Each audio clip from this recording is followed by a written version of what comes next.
नमः शिवाय। प्रभु जी, आज की कथा है श्री राम कथा में उत्तरकांड भाग 7। अभी तक आपने सुना, काकभुसुंडी जी गरुड़ जी को बताते हैं कि वह कौवे का शरीर कैसे प्राप्त किया। अब कथा आगे। प्रेम से कहिए श्यावर रामचंद्र की जय, पवन सुत हनुमान की जय। शिव जी कहते हैं कि हे भवानी, काकभुसुंडी जी के वचन सुनकर गरुड़ जी हर्षित होकर बोले, मेरे हृदय से संदेह, भ्रम, शोक, मोह सब समाप्त हो गया है। आपकी कृपा से श्री रामचंद्र जी के पवित्र गुण समूहों को सुना और शांति प्राप्त की। हे कृपा सागर, मैं आपसे एक बात और पूछता हूं, ज्ञान और भक्ति में कितना अंतर है? कृपया यह मुझे विस्तार में बताइए। काकभुसुंडी जी कहते हैं, ज्ञान और भक्ति में कुछ भी भेद नहीं है। दोनों ही संसार से उत्पन्न क्लेशों को दूर करने वाले हैं। यह उन क्लेशों को हर लेते हैं।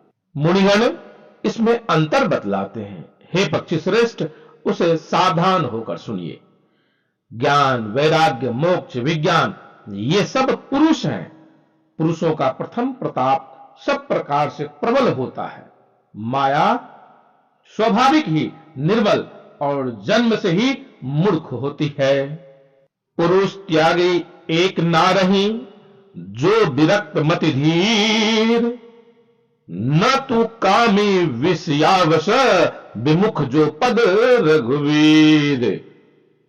परंतु जो वैराग्य और धीर बुद्धि पुरुष हैं, वही स्त्री को त्याग सकते हैं, न कि वे कामी पुरुष जो विषयों के वश में हैं और श्री रघुवीर के चरणों से विमुख हैं।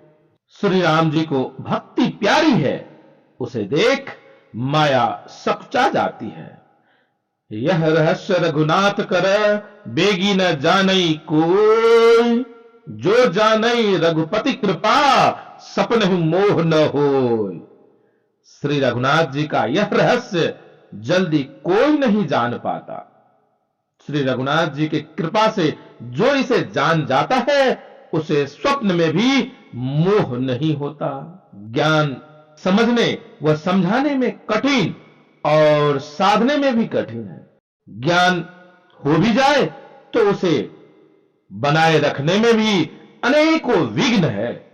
ज्ञान का मार्ग दुधारी तलवार के समान है। इस मार्ग से गिरते देर नहीं लगती। जो इस मार्ग को निर्विघ्न निर्वाह कर लेता है, वही मोक्ष को प्राप्त करता है। संत, पुराण, वेद और शास्त्र यह कहते हैं, मोक्ष अत्यंत दुर्लभ है, किंतु वही मोक्ष श्री राम जी के भजने से बिना इच्छा के तथा बिना परिश्रम के ही आसानी से मिल जाती है। सेवक से विभाव बिनु, भव न तरयई उर्गारी। भजहु राम पद पंकज, अस सिद्धांत विचारी। हे सर्पों के शत्रु गरुड़ जी, मैं सेवक हूं और भगवान मेरे स्वामी हैं। इस भाव के बिना संसार रूपी समुद्र से तरना नहीं हो सकता है। ऐसा सिद्धांत विचार कर ही श्री रामचंद्र जी के चरणों का भजन कीजिए। काकभुसुंडी जी कहते हैं, गरुड़ जी, अभी तक मैंने आपको ज्ञान की महिमा समझाया, अब भक्ति की महिमा सुनिए। भक्ति के प्रभाव से काम, क्रोध व लोभ उसके पास भी नहीं आते हैं। उसके लिए विष अमृत के समान, शत्रु मित्र के समान हो जाता है। हे गरुड़ जी, जो संतों का संग करता है, उसके लिए श्री राम जी का भक्ति सुलभ हो जाता है। कथा सुन पक्षीराज गरुड़ जी अति आनंदित हुए। ज्ञान और भक्ति की महिमा गरुड़ जी ने ध्यानपूर्वक सुना।